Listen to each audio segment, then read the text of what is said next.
بسم اللہ الرحمن الرحیم۔ صحیح البخاری حدیث نمبر 451۔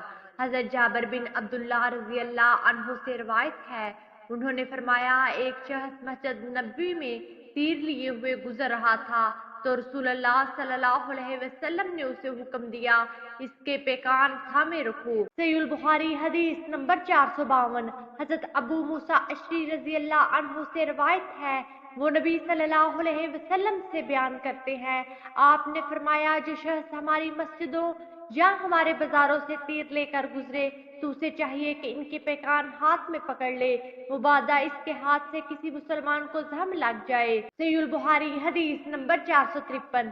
حضرت حسان بن ثابت رضی اللہ عنہ سے روایت ہے، وہ حضرت ابو ہریرہ رضی اللہ عنہ سے گواہی طلب کر رہے تھے، تمہیں اللہ کی قسم بتاؤ کیا تم نے نبی صلی اللہ علیہ وسلم کو یہ فرماتے سنا ہے، اے حسان رسول اللہ صلی اللہ علیہ وسلم کی طرف سے کافروں کو جواب دو، اے اللہ تو حسان کی روح القدس سے تائید فرما۔ حضرت ابو ہریرہ رضی اللہ عنہ نے جواب دیا، ہاں میں نے سنا ہے۔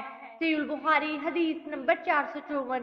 حضرت عائشہ رضی اللہ عنہا سے روایت ہے، انہوں نے فرمایا ایک دن میں نے رسول اللہ صلی اللہ علیہ وسلم کو اپنے حجرے کے دروازے پر کھڑے دیکھا جبکہ حبشہ کے کچھ لوگ مسجد میں جہادی مشقیں کرتے ہوئے کھیل رہے تھے اور رسول اللہ صلی اللہ علیہ وسلم اپنی چادر سے مجھے چھپا رہے تھے اور میں ان کا کھیل دیکھ رہی تھی۔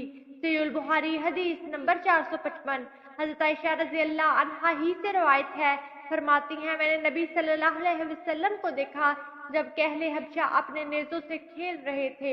ویڈیو کو لائک کیجیے، زیادہ سے زیادہ شیئر کریں اور ہمارے حدیث پروف چینل کو سبسکرائب کریں۔ جزاکم اللہ خیرہ۔ اگلی ویڈیو تک کے لیے اجازت دیجیے۔ اللہ نگہبان۔